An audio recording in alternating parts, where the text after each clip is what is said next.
বিসমিল্লাহ রহমান রহিম। আজকে হচ্ছে 30শে জুলাই, 2025। আমাদের বিজিএস ব্যাচের 16তম ক্লাস এবং সাংবিধানিক আইনের 16তম ক্লাস। তো আজকে আমরা আলোচনা করব বাংলাদেশ সংবিধানের অনুচ্ছেদ 103 থেকে। গতদিন আমরা একটা অনুচ্ছেদই পড়েছি গত ক্লাসে, সেটা হলো অনুচ্ছেদ 102, যেখানে আমরা বিস্তারিত আলোচনা করেছি রিট সম্পর্কে।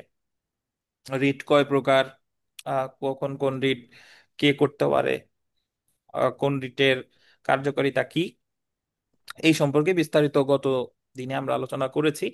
আজকে আমরা দেখব, দেখেন, 103, আপিল বিভাগের এখতিয়ার, জুরিসডিকশন অফ অ্যাপিলেট ডিভিশন।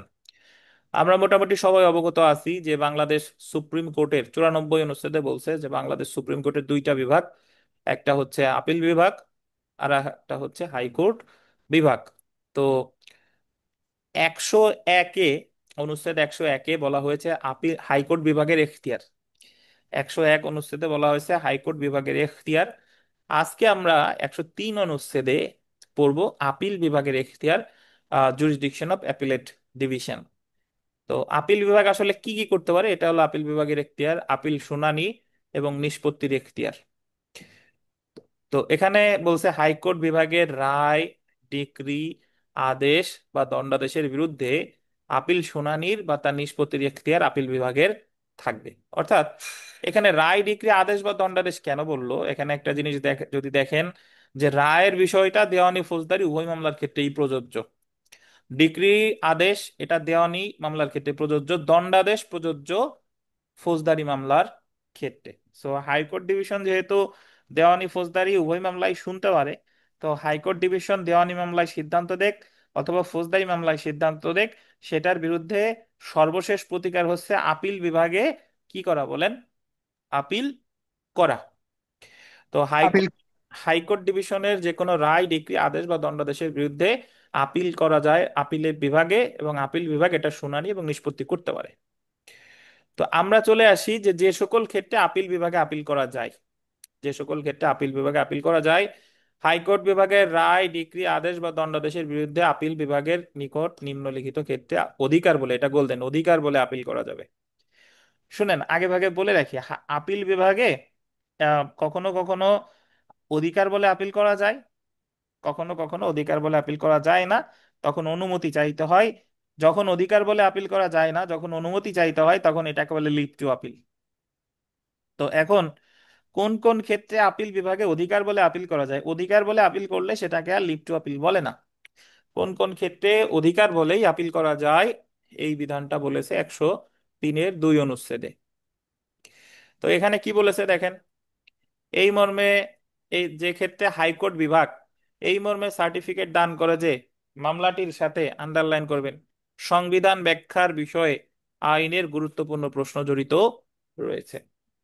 যখন হাইকোর্ট ডিভিশন এমন একটা সিদ্ধান্ত প্রদান করে, এবং হাইকোর্ট ডিভিশন সার্টিফিকেট প্রদান করে যে এই বিষয়ে সংবিধান ব্যাখ্যার গুরুত্বপূর্ণ বিষয় জড়িত আছে, তখন সেক্ষেত্রে হাইকোর্ট ডিভিশনের ওই সিদ্ধান্তের বিরুদ্ধে আপিল বিভাগে অধিকার বলেই আপিল করা যায়। উদাহরণস্বরূপ, আপনি যদি আহ, যতগুলা আমাদের বাংলাদেশ সংবিধান সংশোধন সংক্রান্ত যে মামলাগুলো আছে, ওই কাজী মোখলেসুর রহমান থেকে শুরু করে আনোয়ার হোসেন ভার্সেস বাংলাদেশ, সিদ্দিক আহমেদ ভার্সেস বাংলাদেশ, আব্দুল মান্নান খান ভার্সেস বাংলাদেশ, আহ, এরপরে অ্যাডভোকেট আসাদুজ্জামান সিদ্দিকী ভার্সেস বাংলাদেশ, এই যে যতগুলা মামলা আছে, এই মামলাগুলো প্রথমে তো রিট করে নাকি, প্রথমে তো জি। এটা রিট করে। তাহলে রিটটা করে কোথায়? হাইকোর্ট ডিভিশনে। High court division. তাহলে এই এই যে যে মামলাগুলো, এই যতগুলা সংবিধান সংক্রান্ত মামলা, এই সংবিধান সংক্রান্ত মামলা সবগুলাই সংবিধানের গুরুত্বপূর্ণ ব্যাখ্যার বিষয় জড়িত আছে। তো হাইকোর্ট বিভাগ যে সিদ্ধান্ত দেয়, এটার জি। বিরুদ্ধে আপিল করে কোথায়? আপিল বিভাগে, নাকি? তো এই আপিল বিভাগে। জি। সংবিধান ব্যাখ্যার যদি গুরুত্বপূর্ণ বিষয় জড়িত থাকে, তাহলে সেটার বিরুদ্ধে আপিল বিভাগে অধিকার বলেই আপিল করা যায়। যা- আচ্ছা, এরপরে দেখেন, কোন মৃত্যুদণ্ড বহাল রেখেছে বা কোনো ব্যক্তিকে মৃত্যুদণ্ড বা যাবজ্জীবন কারাদণ্ডে দণ্ডিত করেছে। মৃত্যুদণ্ডে বহাল রেখেছে মানে হলো যে যখন আপনাদের মনে আছে কিনা যে আম, আম, ফৌজদারি কার্যবিধির 31-এর 1-এ বলা হয়েছে, 31-এর 2-এ বলা হয়েছে যে দায়রা জজ বা যুগ্ম অতিরিক্ত দায়রা জজ আইনে অনুমোদিত যে কোনো সাজা দিতে পারে, তবে যদি তারা মৃত্যুদণ্ড দেয় তাহলে অনুমোদন দরকার হয় কার? হাইকোর্ট বিভাগের। হাইকোর্টের। ধরেন হাইকোর্ট বিভাগও আপিলে মৃত্যুদণ্ড বহাল রাখলো, তো এটার বিরুদ্ধে মৃত্যুদণ্ড যদি বহাল রাখে বা যাবজ্জীবন কারাদণ্ড যদি বহাল রাখে, তাহলে এটার বিরুদ্ধে আপিল বিভাগে অধিকার বলে আপিল করা যাবে। তাহলে সংবিধান ব্যাখ্যার গুরুত্বপূর্ণ বিষয় জড়িত থাকলে অধিকার বলে আপিল করা যাবে, আর মৃত্যুদণ্ড বা যাবজ্জীবন কারাদণ্ড বহাল রাখলে অধিকার বলে আপিল করা যাবে।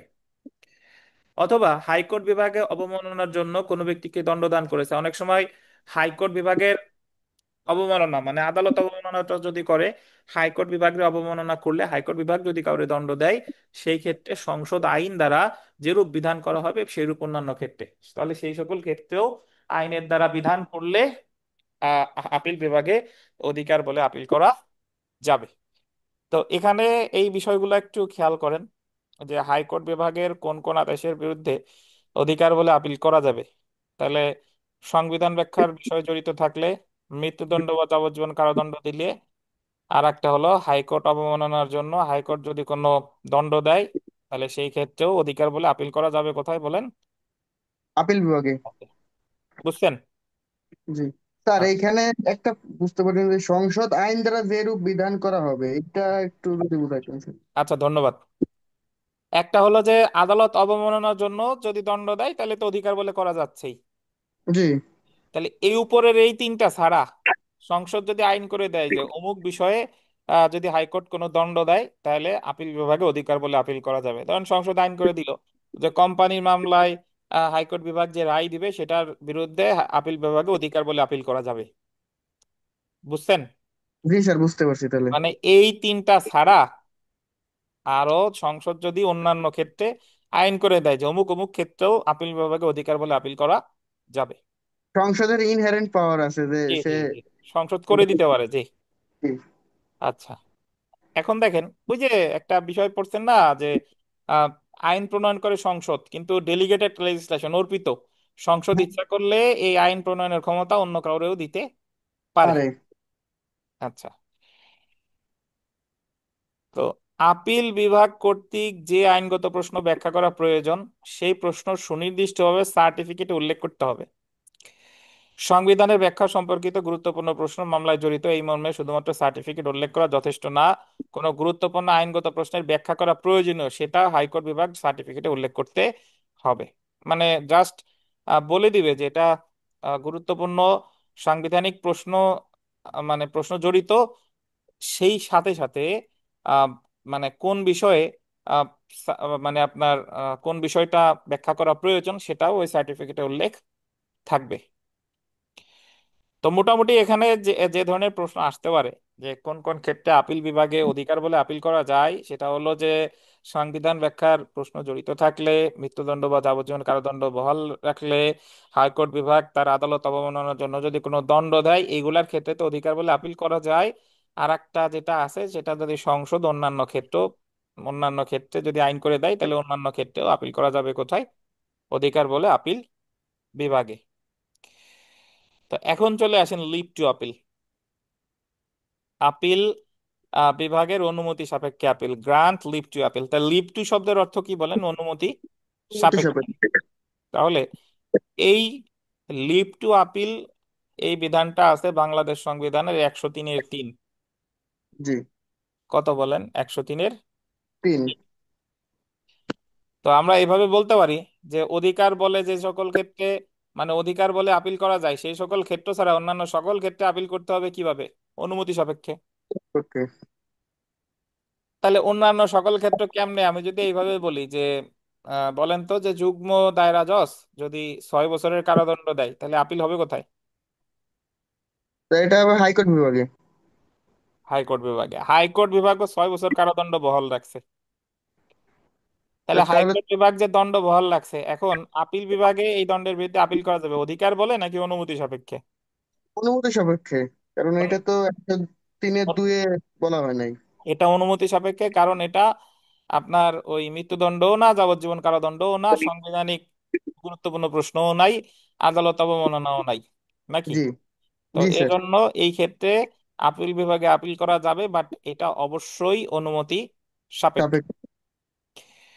তো একটু যদি পড়ি যে সংবিধানের 103-এর 3 অনুচ্ছেদ অনুযায়ী হাইকোর্ট বিভাগের রায়, ডিক্রি, আদেশ বা দণ্ডাদেশের বিরুদ্ধে আহ, যে মামলায় এই অনুচ্ছেদের 2 দফা প্রযোজ্য ন হয়, কেবল আপিল বিভাগ আপিলের অনুমতি দান করলে সেই মামলায় আপিল চলবে। যদি আপিল বিভাগ অনুমতি দেয় তাহলে এই আপিল চলবে। 103-এর 3 অনুচ্ছেদে আপিল বিভাগ লিভ টু আপিল মঞ্জুর করতে পারে। তাহলে যদি বলে যে লিভ টু আপিল সম্পর্কে বলা হয়েছে 103-এর কত? অনুচ্ছেদ 3। 103-এর 3। অন্যান্য ক্ষেত্রে 103 অনুচ্ছেদের প্রয়োগ 103-এর 4 সংসদ আইনের দ্বারা ঘোষণা করতে পারে যে এই অনুচ্ছেদের বিধানসমূহ হাইকোর্ট বিভাগের প্রসঙ্গে যেরূপ প্রযোজ্য অন্য কোনো আদালত বা ট্রাইব্যুনালের ক্ষেত্রেও সেরূপ প্রযোজ্য হবে। মানে নর্মালি তো আমরা জানি যে হাইকোর্ট বিভাগ রায় দণ্ডাদেশের ক্ষেত্রে আপিল করতে হয় কোথায়? আপিল বিভাগে। আগে। তো সংসদ আইনের দ্বারা বলতে পারে যে অমুক ট্রাইব্যুনাল বা অমুক আদালতে যদি কোনো রায় দণ্ডাদেশ দেয় তাহলে আপিল করতে হবে আপিল বিভাগে। তো আচ্ছা। এটা কেমনে? এই যে দেখেন, যেমন দ্য অ্যাডমিনিস্ট্রেটিভ ট্রাইব্যুনাল অ্যাক্ট 1981 দ্বারা সংবিধানের 103 অনুচ্ছেদে প্রশাসনিক আপিল ট্রাইব্যুনালের সিদ্ধান্তের ক্ষেত্রে প্রযোজ্য করা হয়েছে, এবং প্রশাসনিক আপিল ট্রাইব্যুনালের সিদ্ধান্তের বিরুদ্ধে আপিল বিভাগে অনুমতি সাপেক্ষে আপিল করার বিধান যুক্ত করা হয়েছে। আমি একটু ব্যাখ্যা দিই। সরকারি কর্মচারী সংক্রান্ত মামলা করা হয় প্রশাসনিক ট্রাইব্যুনালে। প্রশাসনিক ট্রাইব্যুনালে যে সিদ্ধান্ত দেয় সেটার বিরুদ্ধে আপিল করে প্রশাসনিক অ্যাপিলেট ট্রাইব্যুনাল। বুঝছেন? জি। তো প্রশাসনিক অ্যাপিলেট ট্রাইব্যুনাল যে সিদ্ধান্ত দিবে, তো সেটার বিরুদ্ধে আবার লিভ টু আপিল করা যাবে কোথায়? আপিল বিভাগে। আপিল বিভাগে। তো তার মানে যে হাইকোর্ট বিভাগ আগে হাইকোর্ট বিভাগের সিদ্ধান্তের বিরুদ্ধেই যে আপিল বিভাগে আপিল করা যাবে বিষয়টা তা না। সংসদ আইন করে দিতে পারে যে অন্যান্য অমুক অমুক ট্রাইব্যুনাল বা অমুক অমুক আদালত সিদ্ধান্ত দিলেও আপিল বিভাগে অনুমতি সাপেক্ষে আপিল বা অধিকার বলে আপিল করা যেতে পারে, তবে আরে। এটা নির্ধারণ করে দিবে কে? সংসদ। বুঝতে পারছেন? জি স্যার। তো তাহলে আমরা যদি এইভাবে বলি যে হাইকোর্ট বিভাগের এখতিয়ার, এটা গতদিনের আগের দিন পড়ছিলাম, এটা আছে হলো অনুচ্ছেদ 101। ওকে। আর আপিল বিভাগের এখতিয়ার আছে অনুচ্ছেদ 3-এ। 103। তো আপিল বিভাগে কখনো অধিকার বলে আপিল করা যায়, কখনো অধিকার বলে আপিল করা যায় না। তো বিগত বছর প্রশ্ন পড়েন। সুপ্রিম কোর্টের হাইকোর্ট বিভাগের নিম্ন বর্ণিত কোন দণ্ডাদেশের বিরুদ্ধে আপিল বিভাগে অধিকার বলে আপিল করা যাবে? আর যাবজ্জীবন কারাদণ্ড। 14 বছর, 10 বছর এগুলার ক্ষেত্রে কিন্তু অধিকার বলে করা যাবে না। এগুলার ক্ষেত্রে কিভাবে করা যাবে? এগুলো লিভ টু আপিল হিসেবে অনুমতি করা সাপেক্ষে। হবে। অনুমতি সাপেক্ষে। অনুমতি সাপেক্ষে। জি। 5 নং প্রশ্নটা পড়েন শাকিল, এখানে যে 5 নং প্রশ্নটা দেখা যাচ্ছে।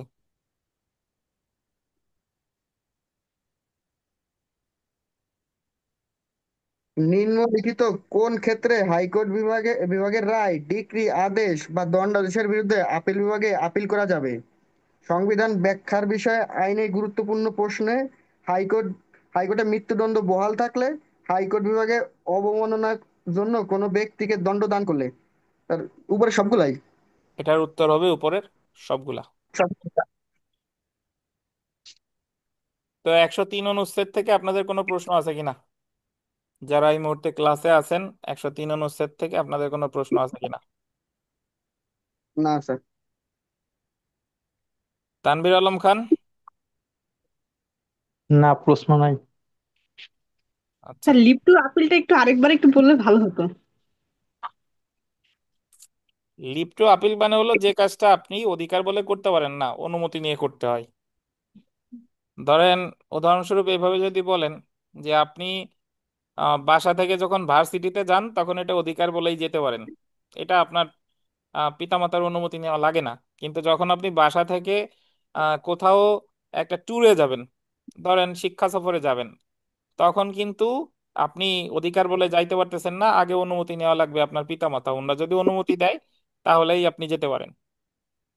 তো বিষয়টা অনেকটা এরকম যে হাইকোর্ট বিভাগের যে কোনো রায়, ডিক্রি, আদেশ, দণ্ডাদেশ এগুলার ক্ষেত্রে কিছু কিছু ক্ষেত্রে আপিল বিভাগে অধিকার বলে আপিল করা যায়, আর কিছু কিছু ক্ষেত্রে আপিল বিভাগে আপিল করতে হলে আপিল বিভাগের অনুমতি লাগে, এটারে বলে লিভ টু আপিল। তো অধিকার বলে আপিল কখন কখন করা যায়? 103-2 অনুচ্ছেদে বলছে যে সংবিধান ব্যাখ্যার প্রশ্ন জড়িত থাকলে, মৃত্যুদণ্ড, যাবজ্জীবন কারাদণ্ড বহাল রাখলে, হাইকোর্ট বিভাগ আদালত অবমাননার সাজা দিলে ইত্যাদি ক্ষেত্রে অধিকার বলে আপিল বিভাগে আপিল করা যায়।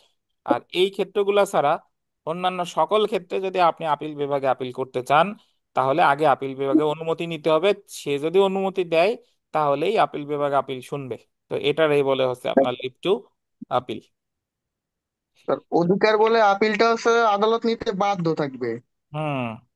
লিভ টু আপিল হচ্ছে আদালত অনুমতি দিবে, এই ক্ষেত্রে আদালতের ইনহেরেন্ট পাওয়ার থাকবে এরকম যে আমি নিতেও পারি, অনুমতি দিতেও পারি, নাও দিতে পারি। জি। জি স্যার। তো এখন এই সৈয়দ আঞ্জুমান বুঝতে পারছেন? জি স্যার, এখন বুঝতে পারছি স্যার। আচ্ছা, আমরা চলে আসি অনুচ্ছেদ 104, আপিল বিভাগের পরোয়ানা জারি ও নির্বাহ। আম, আপিল বিভাগের পরোয়ানা জারি ও নির্বাহ কোনো ব্যক্তির হাজিরা, কোনো দলিলপত্র উদ্ঘাটন, দাখিল করার আদেশ সহ আপিল বিভাগের নিকট বিচারাধীন যে কোনো মামলা বা বিষয়, আন্ডারলাইন করবেন, সম্পূর্ণ ন্যায় বিচারের জন্য যেরূপ প্রয়োজনীয় হতে পারে, উক্ত বিভাগ সেইরূপ নির্দেশ, আদেশ, ডিক্রি বা গোল দিবেন, রিট জারি করতে পারে।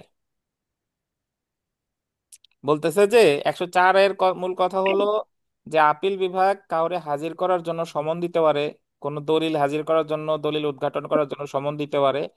এছাড়াও আপিল বিভাগ যদি মনে করে যে কোনো বিষয় নিষ্পত্তি করার জন্য যা যা দরকার আপিল বিভাগ তাই তাই করতে পারে, সকল ক্ষমতা ওনার আছে। এবং রিট কথাটার উল্লেখ আছে, রিট জারি করতে পারে, রিট জারি দেখেন 102 অনুচ্ছেদে রিট, রিট শব্দটা কোথাও নেই। 101, 102, 103-এর কোথাও নাই, তাহলে রিট শব্দটা আছে কত, কোথায় বলেন? 104 অনুচ্ছেদে। 104। 104 অনুচ্ছেদ। আপিল বিভাগের পরোয়ানা জারি এবং নির্বাহ। অনেক সময় প্রশ্ন আসে যে রিট শব্দটা কত অনুচ্ছেদে আছে। নর্মালি রিট আহ, করা হয় কিন্তু 102 অনুচ্ছেদের বিধান অনুসারে, কিন্তু 102 অনুচ্ছেদে কিন্তু রিট শব্দটা কোথাও উল্লেখিত নেই। নাই। আচ্ছা, এখন আমরা দেখি যে 104 অনুচ্ছেদে আপিল বিভাগের ক্ষমতা। সংবিধানের 104 অনুচ্ছেদ শুধুমাত্র আপিল বিভাগের ক্ষেত্রে প্রযোজ্য। এই অনুচ্ছেদের মূল বিষয়বস্তু হলো আপিল বিভাগের পরোয়ানা জারি ও নির্বাহী, issue and execution of process of appellate division. Appeal বিভাগের নিকট বিচারাধীন যে কোনো মামলা বা যে কোনো বিষয় সম্পূর্ণ ন্যায় বিচারের জন্য উক্ত বিভাগ আদেশ, ডিক্রি বা রিট জারি করতে পারে, এমনকি কোনো ব্যক্তির হাজিরা বা দলিলপত্র উদ্ঘাটন বা দাখিল করার আদেশও দিতে পারে। এখন প্রশ্ন এসে যায় যে ন্যায় বিচার সম্পূর্ণ করার এখতিয়ার বা পাওয়ার to do complete justice, what is complete justice? 104 অনুচ্ছেদে ন্যায় বিচার সম্পূর্ণ করার এখতিয়ারের কথা বলছে। এখন ন্যায় বিচার সম্পূর্ণ করার এখতিয়ার, এই বিষয়টা আসলে কি? মানে বিষয়টা হলো যে ন্যায় বিচারের জন্য যা যা করা দরকার তাই তাই করার এখতিয়ার ওনার আছে। এখন ন্যায় বিচারের জন্য কি কি করা দরকার এটা একটু এখানে পড়লে বিষয়টা পরিষ্কার হবে আশা করি ইনশাল্লাহ। দেখেন, 104 অনুচ্ছেদ অনুসারে আপিল বিভাগ ন্যায় বিচার সম্পূর্ণ করার এখতিয়ার, পাওয়ার টু ডু কমপ্লিট জাস্টিস আছে। ন্যায় বিচার সম্পূর্ণ করতে 104 অনুচ্ছেদে আপিল বিভাগ মামলা পুনর্বিচারে প্রেরণ না করে উপযুক্ত ক্ষেত্রে কোনো নির্দিষ্ট আইনে বিচারিত অপরাধের সাজা অন্য আইনে রূপান্তর করতে পারে। বিষয়টা ক্লিয়ার হলো না? আর একটু পড়ি তাহলে ক্লিয়ার হবে। দেখেন, নারী ও শিশু নির্যাতন দমন আইন 2000-এর 11 ধারার ক অনুচ্ছেদে যৌতুকের দাবিতে স্ত্রী হত্যার জন্য অভিযুক্তকে নিম্ন আদালত ও হাইকোর্ট বিভাগ মৃত্যুদণ্ড প্রদান করে। দেখেন, নারী ও শিশু নির্যাতন দমন আইনের 11-র কতে বলা আছে যে যৌতুকের নিমিত্তে যদি কেউ আহ হত্যা করে, তাহলে যে যৌতুকের নিমিত্তে যে হত্যা করবে তার শাস্তি হতে পারে মৃত্যুদণ্ড। তো ধরেন 11-র কর মামলায় বিচারিক আদালত মানে ট্রাইব্যুনাল তার মৃত্যুদণ্ড দিছে, ট্রাইব্যুনালের রায়ের বিরুদ্ধে আপিল করছিল হাইকোর্ট বিভাগে, হাইকোর্ট বিভাগও মৃত্যুদণ্ড বহাল রাখছে। তো এখন সে অধিকার বলে আপিল করবে কোথায় বলেন? আপিল বিভাগে। আপিল আগে। বিভাগে। আপিল বিভাগ উক্ত মামলায় যৌতুকের দাবি প্রমাণিত হয়নি মর্মে সিদ্ধান্ত হয় এবং স্বামী আত্মহত্যায় প্ররোচনা করেছে বলে সিদ্ধান্ত হয়। আপিল বিভাগ দেখলো যে এই মামলায় সে যৌতুক চায় নাই, বরং আহ, সে ওই মহিলা আত্মহত্যা করছে। আত্মহত্যা করছে, কিন্তু আত্মহত্যায় প্ররোচনা দিয়েছে কে? স্বামী। স্বামী। তার মানে আপিল বিভাগে এসে প্রমাণিত হলো যে স্বামী ওই স্ত্রীর হত্যা করে নাই, বরং স্ত্রী আত্মহত্যা করছে। আর আত্মহত্যায় প্ররোচনা দিছে কে? স্বামী। স্বামী।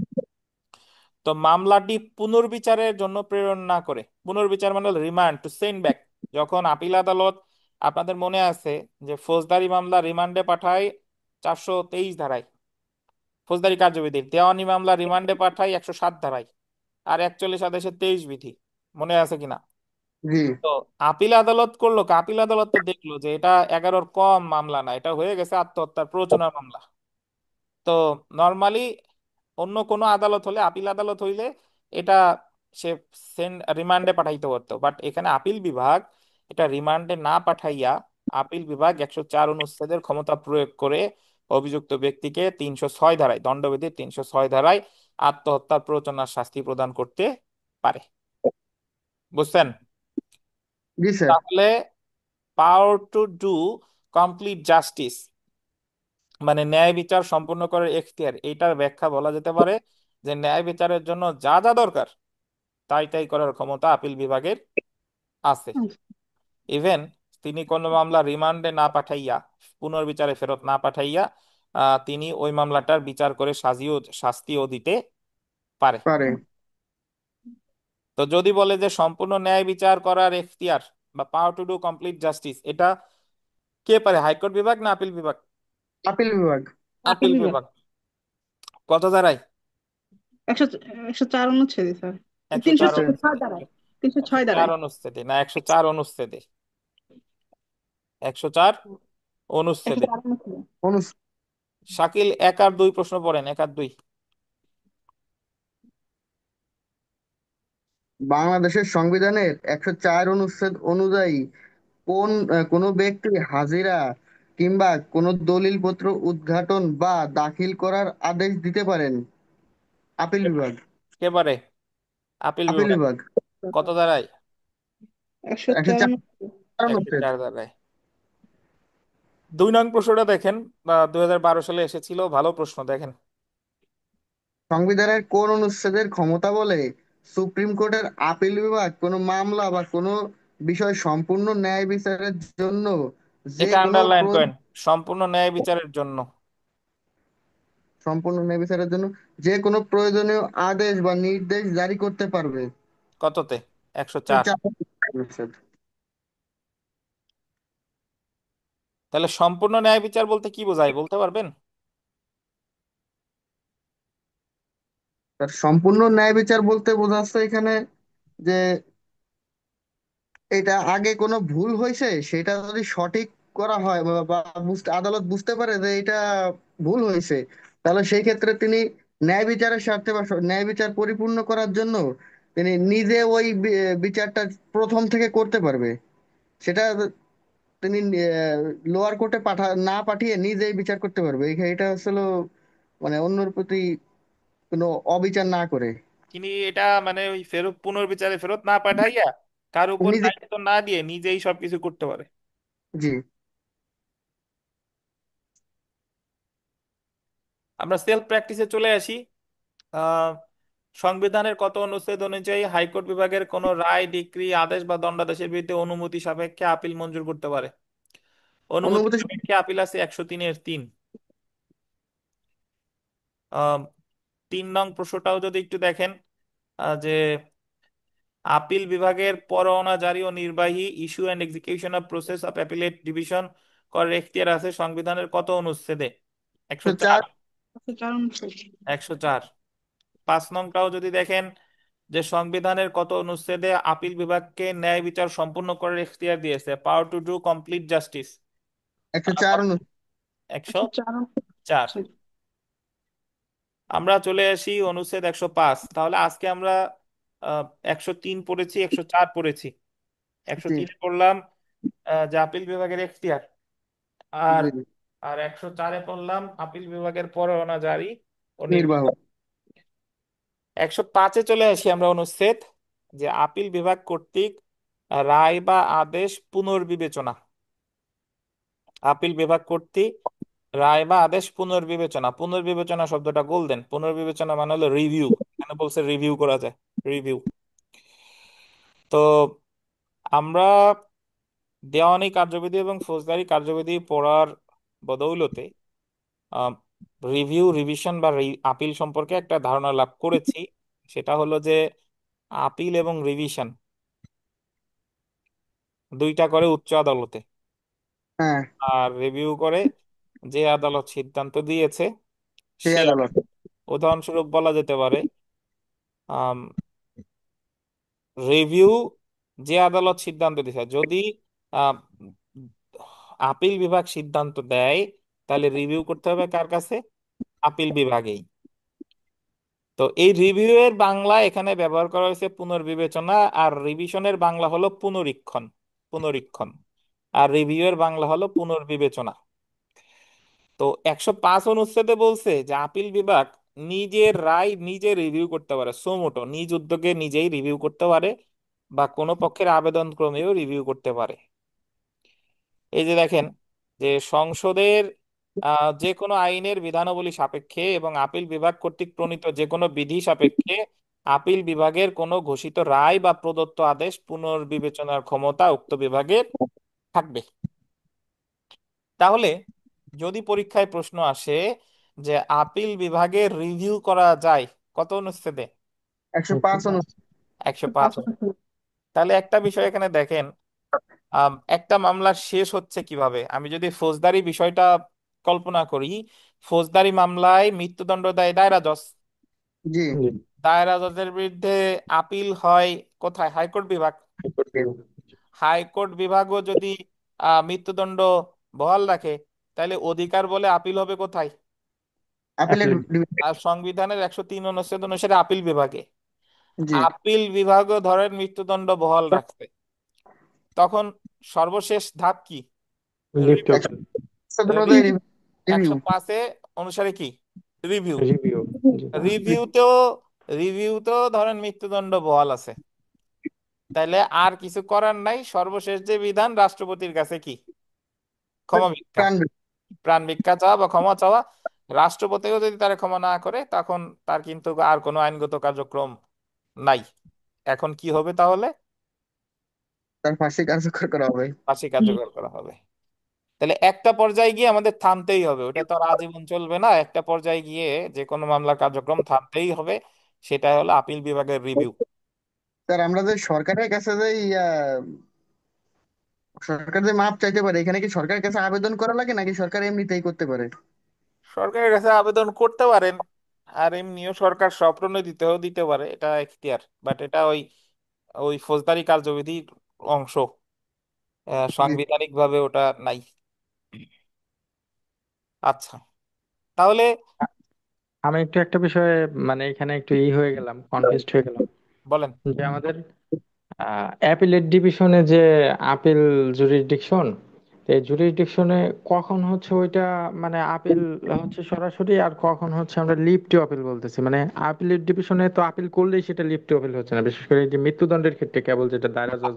আপনি কি প্রথমে ছিলেন, ক্লাসের প্রথমে ছিলেন তানভীর? ছিলাম তো। শাকিল বলেন তো, এই প্রশ্নের উত্তর শাকিল দেন, কোন কোন ক্ষেত্রে অধিকার বলে আপিল বিভাগে আপিল করা যাবে আর কোন কোন ক্ষেত্রে লিভ টু আপিল, বলেন। বললেন যে আপিল বিভাগে আপিল করলে লিভ টু আপিল হচ্ছে, এই কথাটা ভুল। আপিল বিভাগে আপিল করা আসলে দুই ভাবে, একটা আসলে অধিকার বলে আপিল, আর একটা আসলে একটা লিভ টু। Select appeal.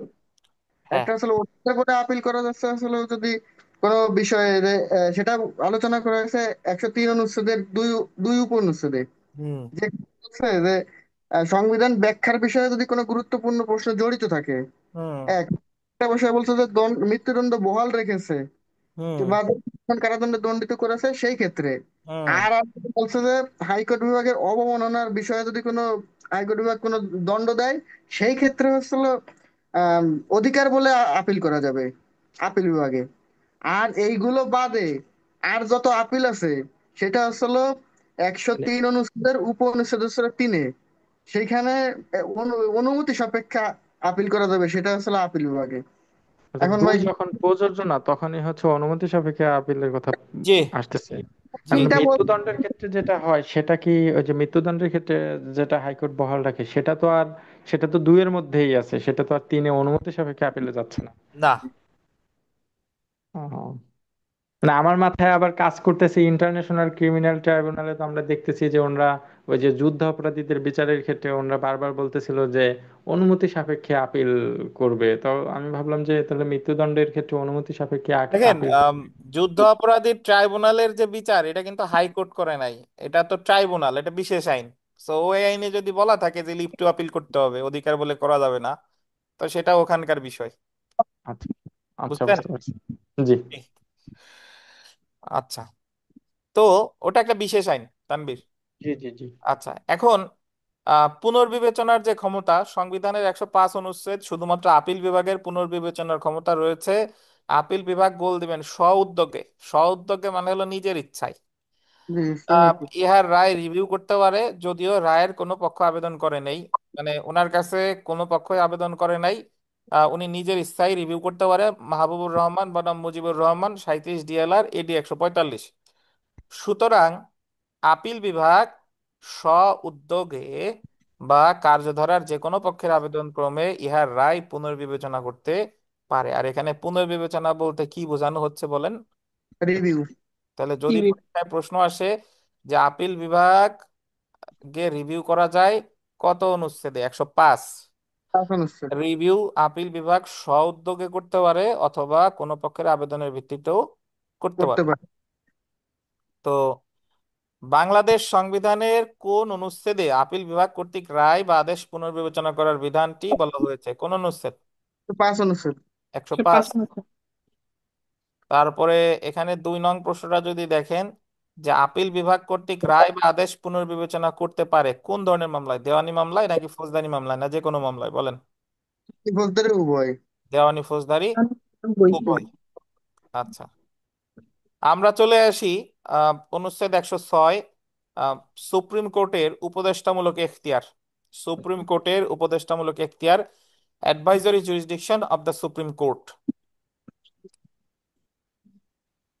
তো এখানে বলতেছে যে যদি কোনো সময় গোল দিবেন রাষ্ট্রপতির নিকট প্রতীয়মান হয় যে আইনের এরূপ কোনো প্রশ্ন উত্থাপিত হয়েছে বা উত্থাপনের সম্ভাবনা দেখা দিয়েছে, যা এমন ধরনের এবং আন্ডারলাইন করেন এমন জনগুরুত্বপূর্ণ যে সেই সম্পর্কে সুপ্রিম কোর্টের অভিমত গ্রহণ করা প্রয়োজন, তাহলে তিনি প্রশ্নটি গোল দিবেন আপিল বিভাগের বিবেচনার জন্য প্রেরণ করতে পারবে এবং উক্ত আপিল বিভাগ স্বীয় বিবেচনায় উপযুক্ত শুনানির পর প্রশ্নটি সম্পর্কে রাষ্ট্রপতিকে স্বীয় মতামত জ্ঞাপন করতে পারবে।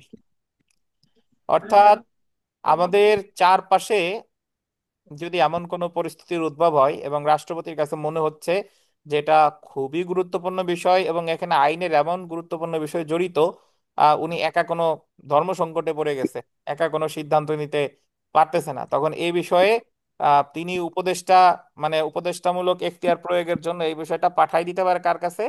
আপিল বিভাগে। এবং আপিল বিভাগ আহ, কোনো কোনো মানে বি- আহ, এটা প্রেরণ করবে, কোনো উপদেষ্টা জ্ঞাপন করে আবার রাষ্ট্রপতির মতামত জ্ঞাপন করতে পারে।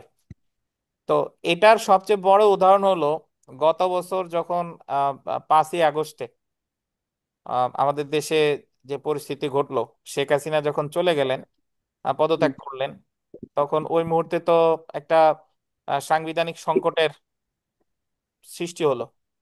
তো তখন এই যে যে বর্তমানে যে অন্তর্বর্তীকালীন সরকার গঠন করা হলো, এটা অ্যাকচুয়ালি এই 106 অনুচ্ছেদের বলে। রাষ্ট্রপতি এই বিষয়ে আহ, পরামর্শ চাইলেন কার কার কাছে বলেন তো? আপিল বিভাগের কাছে। আপিল বিভাগের আহ, বিচারপতিদের কাছে, জি। আহ, 106 অনুচ্ছেদ অনুসারে। এবং তারা যখন মতামত ব্যক্ত করলেন যে না, এটা করলে সমস্যা নাই, তখনই এই অন্তর্বর্তীকালীন সরকার কি বলেন, গঠন করা গো- হয়। তো এখান থেকে যে প্রশ্নটা আমাদের জন্য গুরুত্বপূর্ণ সেটা হলো যে সুপ্রিম কোর্টের উপদেষ্টামূলক এখতিয়ার কত অনুচ্ছেদে? 106 অনুচ্ছেদে। আর রাষ্ট্রপতি এই কোনো বিষয়ে মতামত গ্রহণের জন্য কার কাছে পাঠাবে? হাইকোর্ট বিভাগে না আপিল বিভাগে? Appeal appeal. বিভাগে। আপিল বিভাগে নাকি? জি। আচ্ছা, শর্ট নোটে যদি আমরা চলে আসি, এখানে কই গেল, ওয়েট।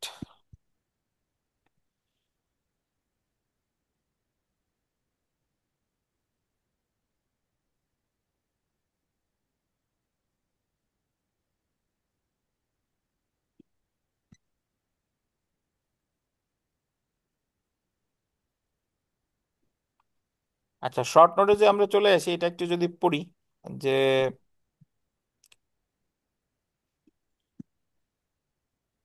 106 অনুচ্ছেদে প্রদত্ত মতামত শুধুমাত্র পরামর্শ প্রকৃতির এবং বিচারিক ঘোষণা হিসেবে এটার কোনো বাধ্যবাধকতা নেই। 106 অনুচ্ছেদে যে যেটা দিবে এটা অ্যাকচুয়ালি কোন প্রকৃতির বলেন? পরামর্শ। অবশ্য প্রকৃতির। আহ, বিচার বিচারক মানে রায় ঘোষণা করলে যেরকম একটা বাধ্যবাধকতা থাকে, সেরকম কোনো বিষয় এখানে নেই। এবং মতামত প্রদানকারী কর্তৃপক্ষের উপর ইহার কোনো বাধ্যবাধকতা নেই। তো এরপরে যদি দেখেন যে উপদেষ্টামূলক মতামত কোনো ঘোষিত আইন না, আম, এবং এই কারণে ইহা হাইকোর্ট বিভাগ বা অধস্তন আদালতের উপর বাধ্যকর না। তাহলে উপদেষ্টামূলক আহ, মতবাদ কোনো আইন না। বুঝতে পারছেন? জি। তো সেলফ প্র্যাকটিসটা যদি দেখি যে সংবিধানের কত অনুচ্ছেদে সুপ্রিম কোর্টের উপদেষ্টামূলক এখতিয়ার বা advisory jurisdiction of the supreme court আছে, কত অনুচ্ছেদ? একটু সয়ন। 106। আজকে আমরা পড়ছি 103-এ আপিল বিভাগের এখতিয়ার, 104-এ আপিল বিভাগের পরোয়ানা নির্বাহ, 105-এ আপিল বিভাগের রিভিউ, আর 106-এ সুপ্রিম কোর্টের উপদেষ্টামূলক এখতিয়ার। আচ্ছা, এখানে 3 নং প্রশ্নটা যদি দেখি যে রাষ্ট্রপতি সুপ্রিম কোর্টের নিকট মতামত চাইতে পারে কখন? আইনগত প্রশ্নে যা উত্থাপিত হয়েছে বা উত্থাপনের সম্ভাবনা দেখা দিয়েছে।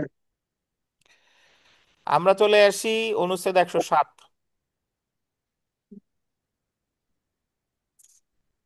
সুপ্রিম কোর্টের বিধি প্রণয়ন ক্ষমতা। সুপ্রিম কোর্টের বিধি প্রণয়নের ক্ষমতা। সংসদ কর্তৃক প্রণীত যে কোনো আইন সাপেক্ষে সুপ্রিম কোর্ট গোল দিবেন রাষ্ট্রপতির অনুমোদন নিয়ে প্রত্যেক বিভাগের এবং অধস্তন যে কোনো আদালতের রীতি পদ্ধতি ও নিয়ন্ত্রণের জন্য বিধিসমূহ প্রণয়ন করতে পারবে। এই কথাটার অর্থ কি? বলছে যে রাষ্ট্রপতির অনুমতি নিয়ে সুপ্রিম কোর্ট এর 2টা বিভাগের জন্য বিধি প্রণয়ন করতে পারে। বিধিটা হলো কি? এইভাবে বিধি প্রণয়ন করতে পারে যে আপিল বিভাগের জন্য বিধি, আপিল বিভাগ কিভাবে পরিচালিত হবে, আপিল বিভাগের কয়জন নিয়ে আপিল বিভাগ গঠিত হবে, এটা হাইকোর্ট বিভাগ কিভাবে পরিচালিত হবে, হাইকোর্ট বিভাগের কয়টা বেঞ্চ হবে, কখন বিচার শুরু হবে, কয়টা থেকে কয়টা পর্যন্ত চলবে, এই সংক্রান্ত বিধি প্রণয়ন সুপ্রিম কোর্ট তার নিজের 2 বিভাগের জন্যও পারে, অধস্তন আদালতের জন্যও পারে। এবং অনুমোদন লাগবে কার বলেন? রাষ্ট্রপতির। রাষ্ট্রপতির। আচ্ছা, সুপ্রিম কোর্ট এই অনুচ্ছেদের 1 দফা এবং সংবিধানের 113 এবং 116 অনুচ্ছেদের অধীন দায়িত্ব সমূহের ভার উক্ত আদালতের কোনো একটি বিভাগকে বা এক বা একাধিক বিচারককে অর্পণ করতে পারবে। তো 113 আর 116-তে আসলে ওখানে যে বিষয়গুলো বলা আছে সেটা হলো যে ওই নিম্ন আদালত সংক্রান্ত বিষয় 113 আর 116। তো বলতেছে যে 1 দফা মানে 1 দফা যেটা পড়লাম, এবং সংবিধানের 113 116 অনুচ্ছেদের অধীন দায়িত্ব সমূহের ভার উক্ত আদালতের কোনো একটি বিভাগকে বা এক বা একাধিক বিচারককে অর্পণ করতে পারে। মানে এই আদালতের কোনো একটা আদালতকে অথবা এক বা একাধিক বিচারককে অর্পণ করতে পারে এই দায়িত্ব সমূহ। এই অনুচ্ছেদের অধীন প্রণীত বিধিসমূহ সাপেক্ষে কোন কোন বিচারককে নিয়ে কোন কোন বিভাগের বেঞ্চ গঠিত হবে, তারপরে কোন কোন বিচারক নিয়ে কোন উদ্দেশ্যে আসন গ্রহণ করবে তা প্রধান বিচারপতি নির্ধারণ করবে। এই যে যে কথা বললাম যে কোন কোন বিচারক নিয়ে কোন বেঞ্চ গঠিত হবে এবং কোন বিচারক কোন আসন গ্রহণ করবে, এটা নির্ধারণ কে করবে? প্রধান প্রধান বিচারপতি। বিচারপতি। তো এই অনুচ্ছেদটায় আপনি শুধু একটা কথাই মনে রাখেন যে সুপ্রিম কোর্ট বিধি প্রণয়ন করতে পারে কত অনুচ্ছেদে? 107। 7 অনুচ্ছেদ। আর তিনি ওনার স্যার আমরা 2টা। হ্যাঁ বলেন। স্যার আমরা যে এই যে মাঝে মাঝে লোয়ার কোর্টে দেখি যে পোশাক পরিচ্ছদ নিয়ে আমাদের যে প্রশ্ন করা হয়, হ্যাঁ, এটাও মানে সুপ্রিম পোশাক কোর্ট। পরিচ্ছদ, এটা সুপ্রিম কোর্টের কি এই 107 অনুচ্ছেদ একশো নিয়ে? সাত এটাই। অনুচ্ছেদের বিধি, জি। জি। ঠিক ওই আছে। যে শুধু ওই যে বলে যে কয়টা থেকে অফিস বসবে, গরমের সময় গাউন পরা যাবে না, পরার দরকার নাই, কোট পরার দরকার নাই, জি। এই যে যে জি স্যার, এইটা। আদালতের কার্যক্রম চলবে কি চলবে না, এই যে যে বিধি প্রণয়নের ক্ষমতা বাংলাদেশ সংবিধানের 107 সাত। অনুচ্ছেদ। আচ্ছা, সেলফ প্র্যাকটিসে যদি আমরা আসি, সংবিধানের কত নং অনুচ্ছেদে সুপ্রিম কোর্টের বিধি প্রণয়নের ক্ষমতা, rule making power of the supreme court কত? 107। 107। তাহলে আজকে কতগুলো অনুচ্ছেদ পড়লাম? 103-এ আপিল বিভাগের এখতিয়ার, 104 জি। আপিল বিভাগের পরোয়ানা জারি ও নির্বাহ, 105 আপিল জি। বিভাগের রিভিউ, একশো উপস্থিত ছয় হয়েছে উপদেষ্টামূলক এখতিয়ার, আর 107-এ কি? স্যার সুপ্রিম বিদ্যুৎ কোর্টের উন্নয়নের ক্ষমতা। ক্ষমতা। বিদ্যুৎ উন্নয়ন ক্ষমতা।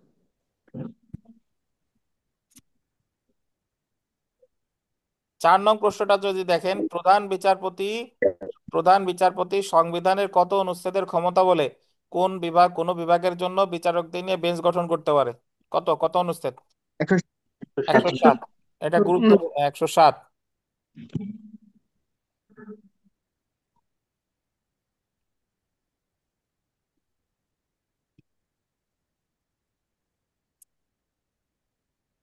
তাহলে আজকে কতগুলো অনুচ্ছেদ পড়লাম শাকিল বলেন তো? 103 থেকে 107। স্যার তানভীর টাইটেল স্যার বলেন দেখি পারেন কিনা। 100। 156 তো স্যার। তানভীর টাইটেল বলেন। 103-এ তো আপিল বিভাগের জুরিডিকশন বলা হয়েছে, এবং ওখানে আপনার অনুমতি, আপনার হচ্ছে অধিকার বলে, আর অনুমতি সাপেক্ষে আপিল, এই দুইটা। হুম। আর 104-এ হচ্ছে বলা হয়েছে আপনার ওই কি জীবিকা নির্বাহ নাকি, না সরি, কি বলতেছে জীবিকা ভুল নির্বাহ, বলছি। আচ্ছা। জারি জারি পরোয়ানা জারি ও নির্বাহ, ঠিক আছে এটা। হ্যাঁ। আহ 105-এ কি বলছে? 105 একশো বিভাগের পাঁচে বলছে হচ্ছে আপিল বিভাগ কর্তৃক আদেশ, রায় রায় বা আদেশ পুনর্বিবেচনা। আর 106 বলছে হচ্ছে সুপ্রিম কোর্টের উপদেশমূলক এখতিয়ার, এবং সাথে হচ্ছে বিধি প্রণয়ন ক্ষমতা। জি। আচ্ছা, সুপ্রিম কোর্ট একটি কোর্ট অফ রেকর্ড, এটা আছে 108 ধারায়। তো কোর্ট অফ রেকর্ড আসলে কি, এটা আগে আমাদের একটু বোঝা দরকার। কোর্ট অফ রেকর্ড কি, এটার ব্যাখ্যা কিন্তু এখানে দেয় নাই। কোর্ট অফ রেকর্ড হলো যে আদালতের কার্যক্রম নথিভুক্ত থাকে, মানে তার মানে সকল কার্যক্রম, কখন অধিবেশন বসলো, কখন সাক্ষ্য গ্রহণ করলো, কখন রায় দিল, এই আদালতের যে A to Z সব কিছু কি থাকবে বলেন? নথিভুক্ত থাকবে, মানে এটা রেকর্ড থাকবে। আচ্ছা, কোর্ট অফ রেকর্ড হলো সেটা যে তার আদালত অবমাননা হলে তার আদালত অবমাননার বিচার করতে পারে এবং নিজের বিচারে শাস্তি দিতে পারে। আমাদের ফৌজদারি কার্যবিধি অনুসারে, মানে ফৌজদারি কার্যবিধি বলেন মানে ক্রিমিনাল কোর্ট, সকল আদালত কিন্তু কোর্ট অফ রেকর্ড না। সকল আদালত অবমাননা তার অবমাননার সাজা দিতে পারে না।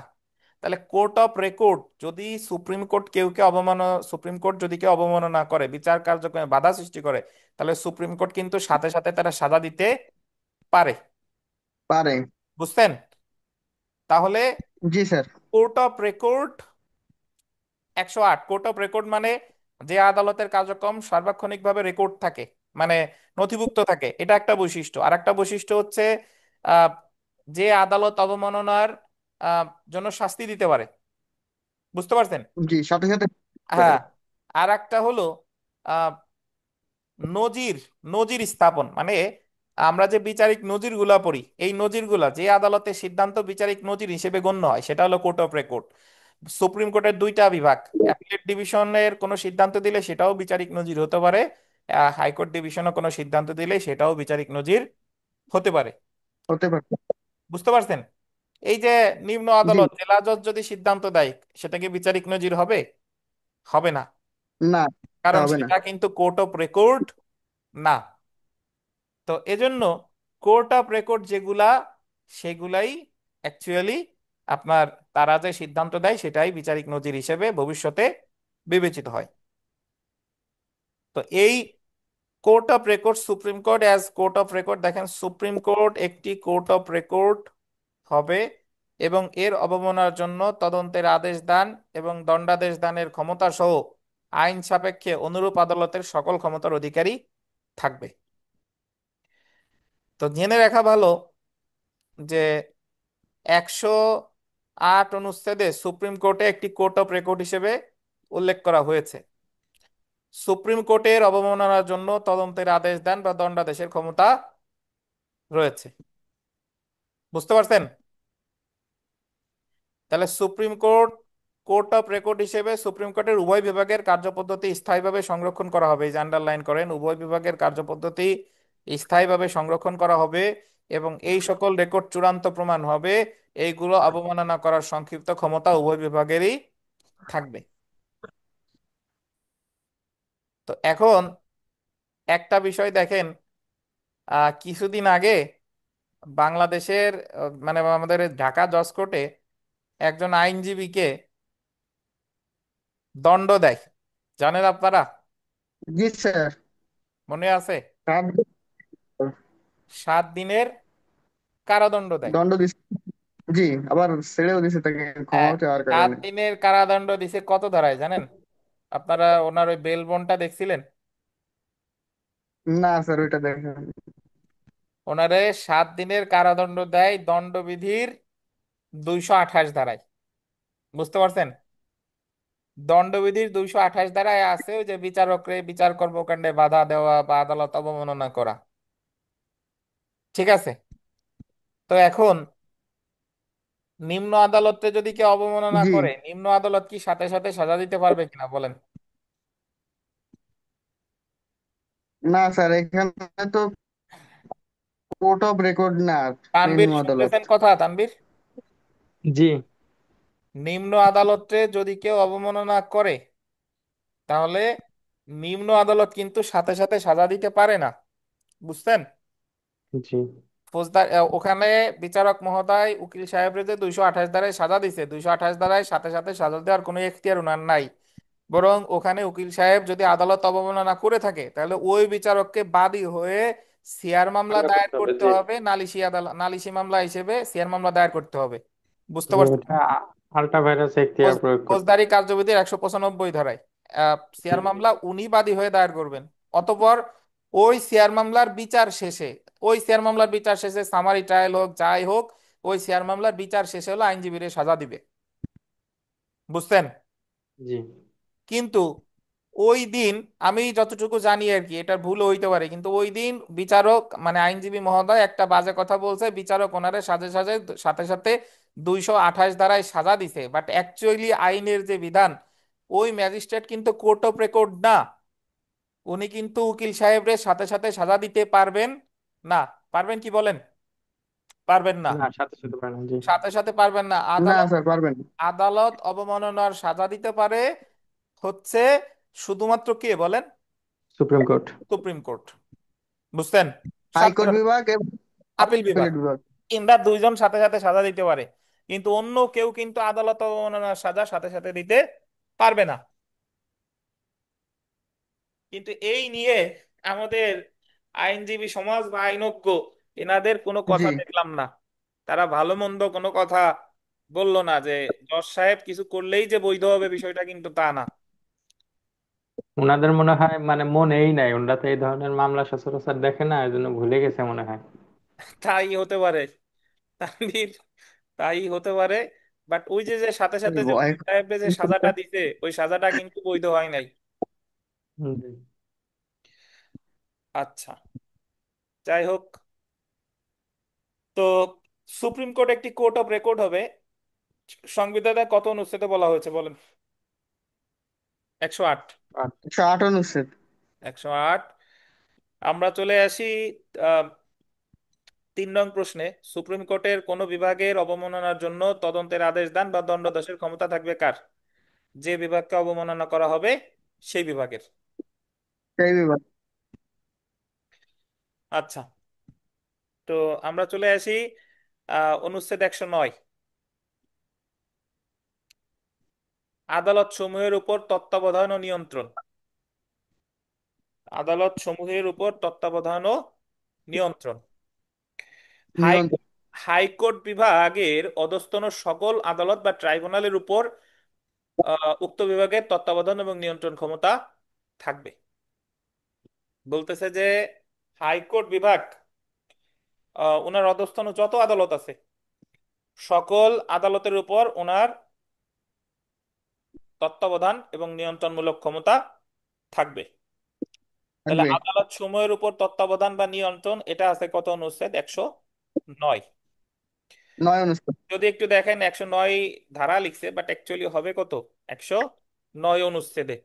9 অনুচ্ছেদ। 109 অনুচ্ছেদে অধস্তন সকল আদালত বা ট্রাইব্যুনালের উপর হাইকোর্ট বিভাগের তত্ত্বাবধান ও নিয়ন্ত্রণ ক্ষমতা দেওয়া হয়েছে। 1991 সালের সংবিধানের দ্বাদশ আইন দ্বারা অধস্তন আদালতের পাশাপাশি অধস্তন ট্রাইব্যুনালের উপরও হাইকোর্ট বিভাগের তত্ত্বাবধান ও নিয়ন্ত্রণ ক্ষমতা দেওয়া হয়। তাহলে ভবিষ্যতে যদি প্রশ্ন আসে যে আদালতের পাশাপাশি অধস্তন ট্রাইব্যুনালের উপরও নিয়ন্ত্রণের ক্ষমতা হাইকোর্ট বিভাগকে দেওয়া হয় কত সালে? 1991 1991 সালে সালে। কোন সংশোধনীর মাধ্যমে? দ্বাদশ সংশোধনী। দ্বাদশ দ্বাদশ সংশোধনী। সংশোধনীর মাধ্যমে। দ্বাদশ সংশোধনীর মূল যে বিষয়টা গুরুত্বপূর্ণ কি বিষয় ছিল বলেন তো, কোনটা মূল বিষয় ছিল? ওই যে স্যার এটা তো সংসদীয় গণতন্ত্রের রাষ্ট্রপতি শাসিত সরকার ব্যবস্থা থেকে হ্যাঁ, সুষ্ঠু প্রধানমন্ত্রী। সরকার ব্যবস্থার আহ, জি প্রণয়ন করা। বুঝছেন? জি স্যার। বলেন তো মনে আছে কিনা রাষ্ট্রপতি রাষ্ট্রপতি শাসিত সরকার ব্যবস্থা কত সংবিধানীতে সংশোধনীতে আনা হয়? চতুর্থ সংশোধনীতে। চতুর্দশ সংশোধনী। চতুর্থ সংশোধনী। এবং এটার বিলুপ্তি ঘটে কত সংশোধনীর মাধ্যমে? দ্বাদশ। দ্বাদশ সংশোধনী। দ্বাদশ সংশোধনী। সংশোধনী। তো এখন দেখেন, 109 অনুচ্ছেদে উল্লিখিত তত্ত্বাবধান ও নিয়ন্ত্রণ ক্ষমতা বলতে বিচারিক তত্ত্বাবধান নিয়ন্ত্রণ অন্তর্ভুক্ত হবে। তো আমরা একটু চলে আসি বিগত বছরের প্রশ্ন। 2022 সালের 15 বিজিএস পরীক্ষায় একটা প্রশ্ন এসেছে, the high court division shall have dash overall courts and tribunal subordinate to it. এটা হবে সুপারিনটেন্ডেন্স অ্যান্ড কি কন্ট্রোল। তো আপনি যখন পড়বেন সব শব্দগুলো কিন্তু একই লাগবে, উত্তর মনে হইতে পারে সবগুলা, যে সুপারিনটেন্ডেন্সও হয়, কন্ট্রোলও হয়, কন্ট্রোল অ্যান্ড গভর্নেন্সও হয়, সুপারিনটেন্ডেন্স অ্যান্ড কন্ট্রোল হয়, বাট যেহেতু মূল অনুচ্ছেদে এটা আছে তাই উত্তর হবে কোনটা? এটা। সুপারিনটেন্ডেন্স এন্ড কন্ট্রোল। ঠিক আছে, এটাও গুরুত্বপূর্ণ। তাহলে আজকে আমরা যা যা পড়লাম একটু অনুচ্ছেদ আবার রিভিউ করি। 103-এ আছে আপিল বিভাগের এখতিয়ার। 104-এ আছে আপিল বিভাগের পরোয়ানা জারি ও নির্বাহ। 105-এ আছে আপিল বিভাগের রিভিউ। 106-এ আছে সুপ্রিম কোর্টের উপদেষ্টামূলক এখতিয়ার। 107-এ আছে কি বলেন, বিধি সুপ্রিম কোর্টের প্রণয়নের বিধি প্রণয়ন ক্ষমতা। ক্ষমতা। বিধি প্রণয়নের ক্ষমতা। ক্ষমতা। ক্ষমতা। 108-এ আছে court of court of record. Record. Record. আর 109-এ পড়লাম তত্ত্বাবধান ও নিয়ন্ত্রণ। কন্ট্রোল নিয়ন্ত্রণ। নিয়ন্ত্রণ। নিয়ন্ত্রণ। আমরা চলে আসি অনুচ্ছেদ 110, অধস্তন আদালত হতে হাইকোর্ট বিভাগে মামলা স্থানান্তর।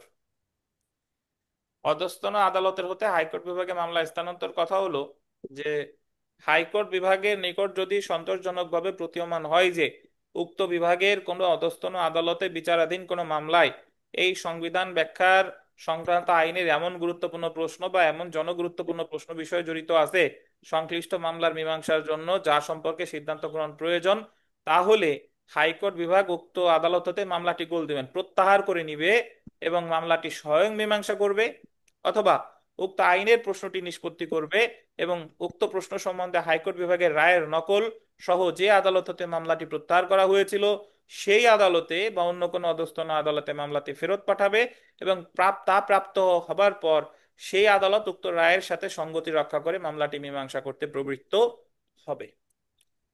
তো এখানে মূল যে বিষয়টা, আমি যখন আপনাদের ফৌজদারি এবং দেওয়ানি কার্যবিধিতে মামলা ট্রান্সফার অ্যান্ড উইথড্রয়াল পড়াইছিলাম, তো ট্রান্সফার এবং মানে হস্তান্তর এবং প্রত্যাহারের ভিতরে একটা পার্থক্য আছে। মনে আছে কারো হস্তান্তর আর প্রত্যাহার? জি স্যার আছে। বলেন তো শাকিল।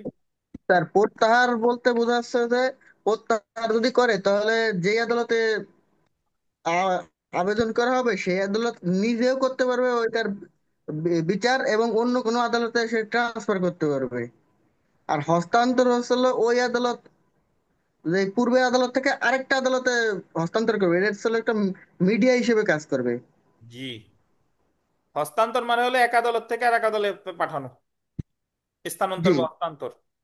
আর প্রত্যাহার মানে হলো হাইকোর্ট আগে নিজের কাছে আনবে, তারপরে উনি তারপরে এটা নিজে রাখবে বা অন্য কাউকে করবে দিবে। অথবা অন্য কারোর কাছে পাঠাই দিবে। এটা হলো আপনার প্রত্যাহার। তাহলে হাইকোর্ট বিভাগ কোনো অধস্তন আদালত হতে কোনো মামলা স্থানান্তর বা প্রত্যাহার এই যে যে বিধানটা, এটা বাংলাদেশ সংবিধানের কোথায় আছে? অনুচ্ছেদ 110। 110 10। অনুচ্ছেদ। 110।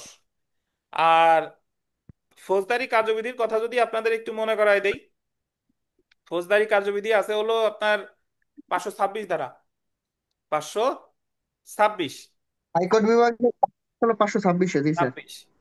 আর দেওয়ানি কার্যবিধিতে আছে 22 আর 24, 22 আর 24। 24। আচ্ছা, তো এখন 110-এর ক্ষেত্রে মানে সব ক্ষেত্রেই যে প্রত্যাহার বা স্থানান্তর করা যাবে বিষয়টা তা না, এখানে বেশ কতগুলো বিষয় আছে, এই বিষয়গুলো থাকতে হবে। যে সংবিধান ব্যাখ্যা সংক্রান্ত গুরুত্বপূর্ণ প্রশ্ন জড়িত থাকতে হবে, জনগুরুত্বপূর্ণ বিষয় জড়িত থাকতে হবে, আর সংশ্লিষ্ট মামলার মীমাংসার জন্য উক্ত বিষয় সম্পর্কে সিদ্ধান্ত গ্রহণ প্রয়োজন। এই তিনটার যে কোনো একটা যদি থাকে তাহলেই তিনি পদক্ষেপ নেবেন সংবিধানের কত অনুচ্ছেদে? 110। 110। ঠিক আছে। জি স্যার। তো আমরা চলে আসি অনুচ্ছেদ 111, সুপ্রিম কোর্টের রায়ের বাধ্যতামূলক কার্যকারিতা। সুপ্রিম কোর্ট বলতে তো কয়টা বিভাগ বোঝায়? দুইটা। দুইটা। এটা একটা হলো আপিল বিভাগ আর একটা কি? হাইকোর্ট বিভাগ। হাইকোর্ট বিভাগ। এখানে বলতেছে একটু পড়ি, যে আপিল বিভাগ কর্তৃক ঘোষিত আইন হাইকোর্ট বিভাগের জন্য এবং সুপ্রিম কোর্টের যে কোনো বিভাগ কর্তৃক ঘোষিত আইন অধস্তন সকল আদালতের জন্য অবশ্যই পালনীয় হবে।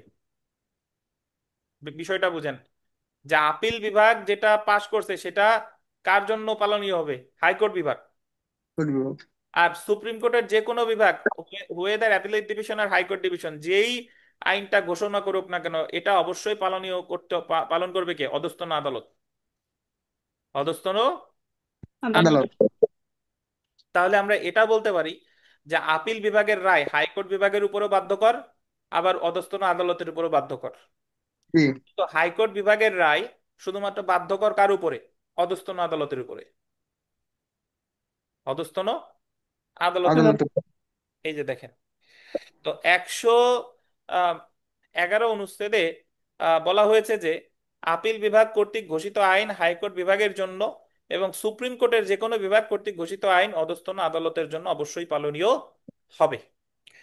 তো এখন কোন আদালতের রায় মামলার কার্যক্রমের পক্ষ ছাড়া অন্য কোনো পক্ষের জন্য বাধ্যকর হয় না, কিন্তু 111 অনুচ্ছেদের কারণে সুপ্রিম কোর্টের রায় যতদূর পর্যন্ত আইনের বিষয় নিষ্পত্তি করে তা জাতির জন্য একটি ঘোষণা, যে আইন কি।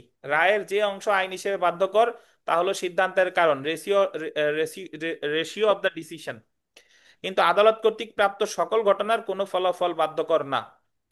দেখেন, রায়ে এটা একটু গুরুত্বপূর্ণ, এটা একটু দেখি, আপনাদের ল্যাটিন টার্মের ভিতরে এই বিষয়গুলো আছে। একটা রায়ে দুইটা অংশ থাকে, এটা গোল্ডেন, একটা রায়ে দুইটা অংশ থাকে। একটা হলো ওবিটার ডিকটাম, ওবিটার ডিকটাম, অন্যটা হলো রেশিও ডিসেন্ডেন্ডি, ডেসিন ডেসিডেন্ডি ডেসিডেন্ডি ডেসিডেন্ডি। তো রেশিও ডেসিডেন্ডি অর্থ হলো the reason or the rational for the decision. আর ওবিটার ডিকটাম অর্থ হলো প্রসঙ্গক্রমে কোনো বিষয় বলা, a thing said by the way. তার মানে একটা রায়ের দুইটা অংশ, একটা হলো ওবিটার ডিকটাম আর একটা হলো রেশিও ডেসিডেন্ডি। তো রায়ে সাধারণত যেটা পরামর্শ দেয়, মানে এটা বাধ্যতামূলক না বললেও, এই রায়ের ওই অংশটা হচ্ছে এরকম যে আদালত একটা নির্দেশনা দিছে, এটা উম, অন্যরা মানতে বাধ্য না, মানলে ভালো, না মানলে কোনো সমস্যা নাই। কিন্তু একটা আছে বাধ্যকর অংশ, বাধ্যকর অংশরে বলে হচ্ছে আপনার এই যে the reason or the rational for the decision বা রেশিও ডেসিডেন্ডি। এটা হলো, ধরেন আপনাদের বাংলাদেশ বার কাউন্সিল নিয়ে যে মামলাটা ছিল, এই মামলায় বলছে যে প্রতি বছর যে কোনো ব্যাচে, বেসরকারি বিশ্ববিদ্যালয় যে কোনো ব্যাচে 50 জনের বেশি ভর্তি করা যাবে না। তাহলে এই অংশটা মানা বাধ্যতামূলক ছিল, এই কারণে এটা মানে। কিন্তু যেটা মানে আপনার সুপারিশ করছে যে শুধুমাত্র যাদের বয়স 40 পর্যন্ত আছে তাদেরকেই আইনের পরীক্ষা দেওয়া দরকার, মানে তারা পরীক্ষা দিলে ভালো হবে। তাহলে এই যে যে 40 বছরের যে বয়সটা, এটা কিন্তু বাধ্যতামূলক অংশ না, এটা হলো বলার তাগিদে বলা, কথার কথা। বুঝতে পারছেন? তার মানে জি। আমরা এটা বলতে পারি যে বাংলাদেশ সংবিধানের মূল নীতির আদালতের মাধ্যমে কি বলবৎ করা যায়? যায় না। কিন্তু মৌলিক অধিকার আদালতের মাধ্যমে বলবৎ করা যায়। যায়। তাহলে রায়ের যে অংশটা মানতে সবাই বাধ্য সেটাকে বলে রেশিও ডেসিডেন্টি, নাকি?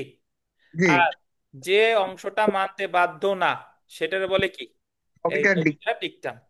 এই যে দেখেন, প্রত্যেক মামলায় আদালত তার সিদ্ধান্তের কারণ রেশিও ডেসিডেন্ডি উল্লেখ করে। আদালত যে কারণে সিদ্ধান্ত গ্রহণ করে প্রসঙ্গক্রমে সেই কারণে সেই কারণের উপর আদালতের পর্যবেক্ষণ বা মতবাদ বা মন্তব্য হলো অবিটার ডিকটাম। রায়ে আদালত যে মতবাদ বা মন্তব্য অর্থাৎ অবিটার ডিকটাম উল্লেখ করে তা আন্ডারলাইন করেন, মেনে চলা বাধ্যতামূলক না। অবিটার ডিকটাম মেনে চলা বাধ্যতামূলক না, কিন্তু আইনের বিকাশে এটা সহায়তা করে। অন্যদিকে রেশিও ডেসিডেন্ডি বিচারিক নজির প্রিসিডেন্ট হিসেবে মেনে চলা বাধ্যতামূলক, এবং এটা হলো একটি রায়ের বাধ্যতামূলক দিক। 111 অনুচ্ছেদের মাধ্যমে রেশিও ডিসেন্ডেন্ডি বা বিচারিক নজির হিসেবে মেনে চলা বাধ্যতামূলক করা হয়েছে। বুঝলেন কি? তাহলে জি স্যার। আম, আপিল বিভাগের রায় মানতে বাধ্য হাইকোর্ট বিভাগ, আর সুপ্রিম কোর্টের যে কোনো বিভাগের রায় মানতে বাধ্য অধস্তন সকল আদালত। আদালত। এবং এখানে ওবিটার ডিকটামকে বোঝানো হয় নাই, এ জায়গায় বোঝানো হয়েছে রেশিও ডেসিডেন্ডি, নাকি? জি স্যার। তো এছাড়াও আমরা যখন আহ, সাক্ষ্য আইন পড়বো বা সুনির্দিষ্ট প্রতিক্রিয়া আইন পড়ছি, একটা জাজমেন্ট বা রায়কে কয় ভাগে ভাগ করা যায়? দুই দুই ভাগে। ভাগে। একটা হলো জাজমেন্ট ইন রেম আর একটা হলো judgment in personal. Judgment in rem মানে হলো যে রায় মানতে শুধুমাত্র মামলার পক্ষ না বরং সকলেই মানতে বাধ্য, এটারে বলে জাজমেন্ট ইন রেম। আর যে রায়টা মামলার পক্ষগণ ছাড়া সকলেই মানতে বাধ্য সেটারে, সরি, শুধুমাত্র মামলার পক্ষরা মানতে বাধ্য সেটা বলে জাজমেন্ট ইন পার্সোনাল। পার্সোনাল। আর সকলে যেটা মানতে বাধ্য সেটারে বলে জাজমেন্ট ইন রেম। রেম। তাহলে আমরা এখানে সংবিধানের 111 অনুচ্ছেদে কোন ধরনের রায়ের কার্যকারিতা বলছে? জাজমেন্ট ইন পার্সোনাম নাকি জাজমেন্ট ইন রেম, বলেন তো? পেন্টিন rem. Judgment in rem. Rem rem. বলা যায়, কারণ অধস্তনের সকল আদালতই ওই রায় মানতে বাধ্য। জি। তো তাহলে আবার আমরা মিলাই, 103 অনুচ্ছেদে পড়ছি আপিল বিভাগের এখতিয়ার। এখতিয়ার, 104-এ পড়ছি পরোয়ানা জারি ও নির্বাহ, নি- 105-এ পড়ছি আপিল বিভাগের। রিভিউ, আপিল জি। বিভাগের রিভিউ, জি স্যার। 106-এ পড়ছি উপদেষ্টামূলক এখতিয়ার, এখতিয়ার। 107-এ পড়ছি বিধি প্রণয়নের ক্ষমতা, 108-এ পড়ছি court court of of record. Record, record. 109-এ পড়ছি তত্ত্বাবধান ও নিয়ন্ত্রণ, নাকি? জি। জি। 110-এ পড়লাম অধ্যায়। মামলা স্থানান্তর, আর 111-তে পড়লাম সুপ্রিম কোর্টের রায়ের বাধ্যতামূলক কার্যকারিতা। কার্যকারিতা। কার্যকরতা।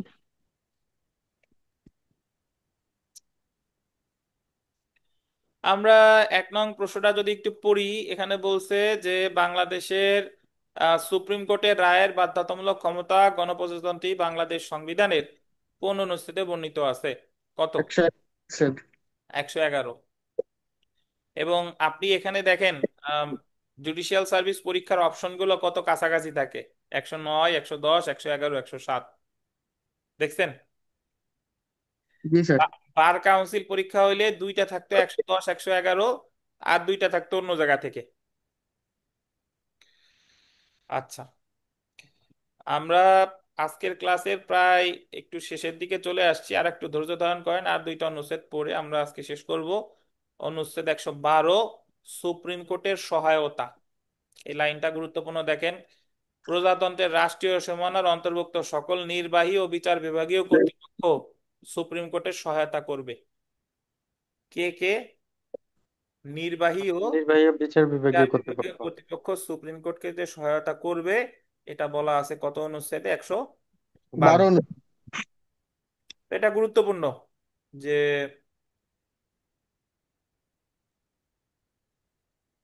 মানে সকল আসলে কি নির্বাহী ও কোন বিভাগ? বিচার বিভাগীয় বিচার কর্তৃপক্ষ বিভাগ। সুপ্রিম কোর্টকে সহায়তা করবে, এটা বলা আছে কত অনুচ্ছেদে? 112। এই যে দেখেন, এটা যদি পড়ি যে রাষ্ট্রের সকল নির্বাহী ও বিচার বিভাগীয় কর্তৃপক্ষ সংবিধানের কোন অনুচ্ছেদ অনুযায়ী সুপ্রিম কোর্টকে সহায়তা করতে বাধ্য? কোন অনুচ্ছেদ? 112। 12 অনুচ্ছেদ। 12। একটা বিষয় হচ্ছে কি যে বা, বিচার বিভাগীয় কর্তৃপক্ষ তো সুপ্রিম কোর্টের অধীনস্থ, তাদের উপর তো কন্ট্রোল নিয়ন্ত্রণ থাকবে, এটা একটা বিষয়। সেটা তারা সহায়তা করতে বাধ্য, এটা আলাদাভাবে বললাম, মানে এখানে বলছে। কিন্তু নির্বাহী বিভাগ তো সহায়তা করতে বাধ্য, এটা মানে আলাদাভাবে এখানে বলার বিশেষত কি, বা আসলে কি কি ধরনের সহায়তা করতে বাধ্য। এমনি নর্মালি আমরা জানি যে পুলিশ হচ্ছে কোর্টকে সহায়তা করবে বিভিন্ন বিষয়ে। আহ, তারপরে অন্য কোনো কর্তৃপক্ষের কাছে যদি কারণ দর্শাতে বা যে কোনো ধরনের আদেশ পাঠায়, নির্দেশ পাঠায়, সেটা তো তারা সহায়তা করবে। তো এখানে আসলে এটা বলার মানে কি ধরনের সহযোগিতা করার জন্য বলা হয়েছে, আর কেন এটা তো বলা হলো? নির্বাহী বিভাগ আসলে কারা? পুলিশই তো নির্বাহী বিভাগের অংশ নাকি? জি, মানে বিচার বিভাগ বাদে আর সংসদ হ্যাঁ, বাদে সবই তো সবে নির্বাহী বিভাগ। বিচার বিভাগ বাদ দিয়ে সবই নির্বাহী বিভাগের অংশ। তো তাহলে সুপ্রিম কোর্ট যদি কোনো নির্দেশ দেয়, এই নির্দেশটা শুধু যে বিচার বিভাগ মানতে বাধ্য এটা তানভীর বলতেছে যে বিচার বিভাগের অংশ, বিচার বিভাগ তো মানবেই। তো নির্বাহী বিভাগ ধরেন সুপ্রিম কোর্ট একটা মৃত্যুদণ্ডাদেশ দিছে, এটা কার্যকর করার দায়িত্ব কার? নির্বাহী বিভাগের না? নির্বাহী বিভাগের। জি। নির্বাহী বিভাগ এটা কার্যকর করতে সহায়তা করতে বাধ্য। জি। বা সুপ্রিম কোর্ট যখন কোনো সহায়তা চায়, যেমন জাস্টিস অফ দ্য পিস হিসেবে তিনি একটা অর্ডার দিছেন, নির্বাহী বিভাগ এটা মানতে কি বাধ্য? বুঝতে বাদ- পারছেন? জি।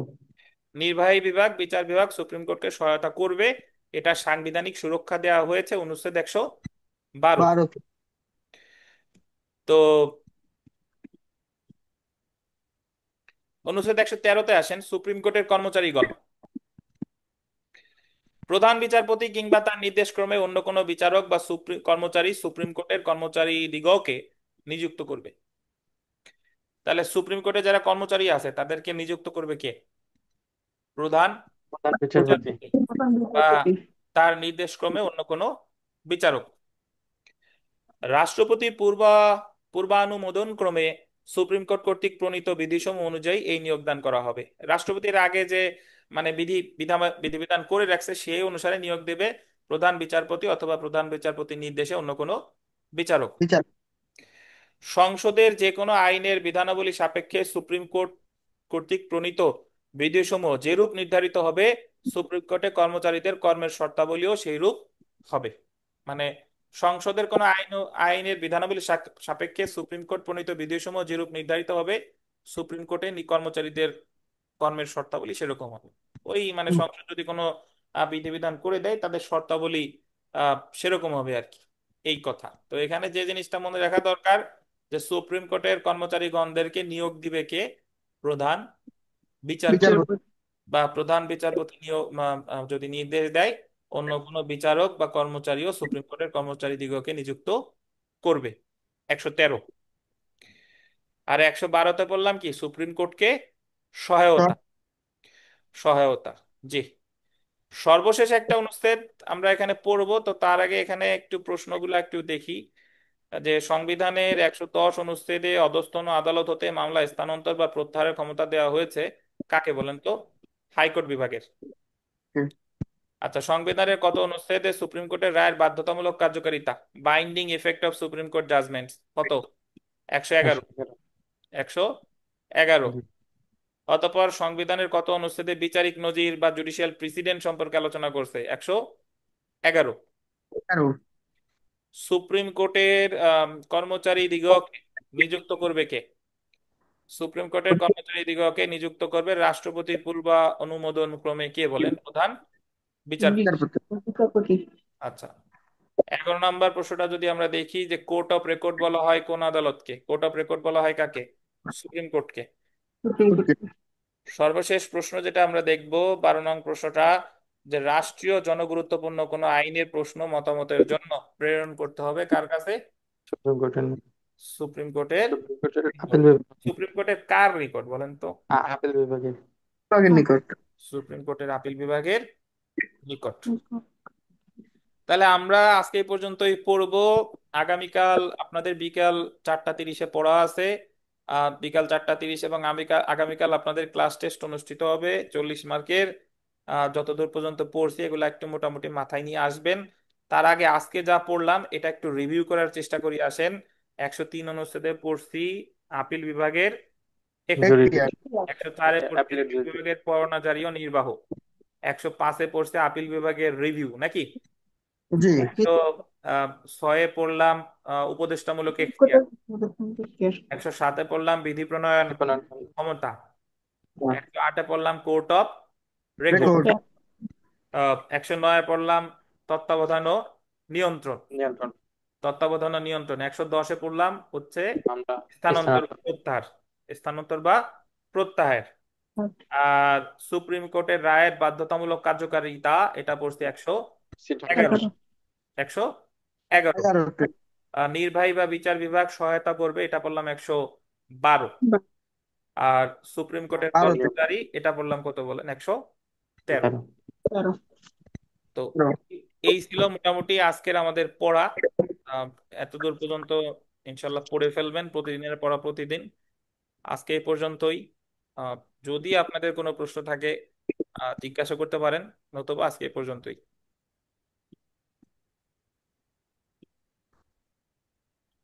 তানভীর সাহেব, শাকিল, শিরিন শিলা বা আঞ্জুমান, আপনাদের কোনো প্রশ্ন থাকলে করেন, নাহলে আজকে এই পর্যন্ত থাক।